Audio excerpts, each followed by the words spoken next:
Grandma means well. Her heart overflows with love, wisdom, and experience. But lately, she's the one setting bedtime, deciding what's for dinner, and handing down the rules.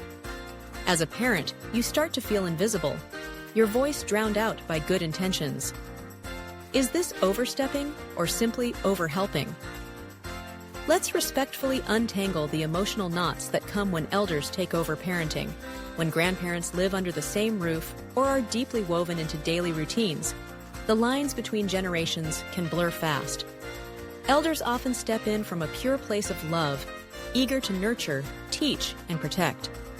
But for parents, what feels like help can quickly feel like control, especially when small decisions are questioned or overridden.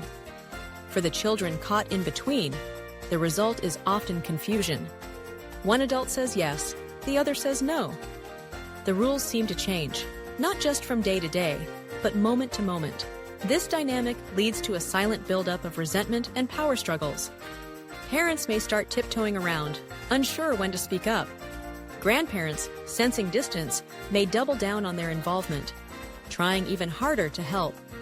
Children, meanwhile, receive mixed signals, learning to play adults off one another, or feeling anxious about the lack of consistency.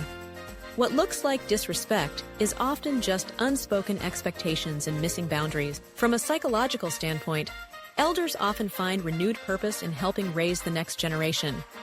It provides meaning, connection, and a sense of legacy. But without clear roles, that help can morph into overfunctioning, doing for others what they can and should do for themselves. When this happens, parents may feel undermined, their authority subtly eroded. Grandparents, meanwhile, may feel unappreciated, their efforts misunderstood or taken for granted. And children, who above all need structure and clarity, are left with a courtroom of contradicting adults instead of a united team. Children thrive on consistency. They need to know who's in charge, what's expected, and that the adults in their lives are working together, not competing for control. So, how can families reset and restore harmony while honoring the love and intentions behind everyone's actions? First, define the difference between support and control. This can be as simple as saying, "We'd love your support with meals or school pickup, but discipline and decisions are ours to lead."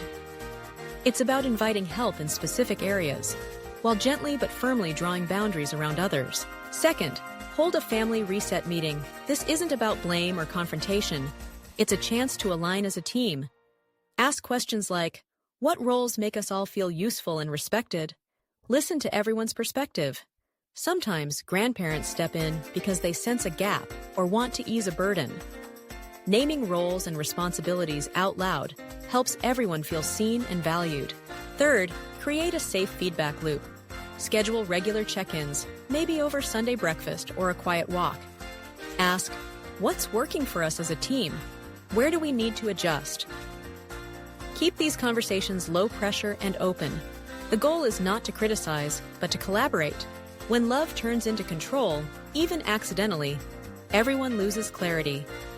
But with respectful communication and clear boundaries, emotional tension can transform into emotional teamwork.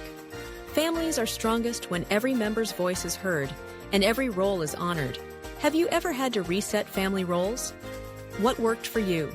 Share your experiences, because every family's journey to harmony is unique.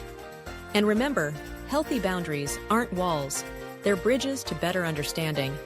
Stay tuned for more tips on emotional intelligence, family harmony, and the art of setting boundaries that bring everyone closer together.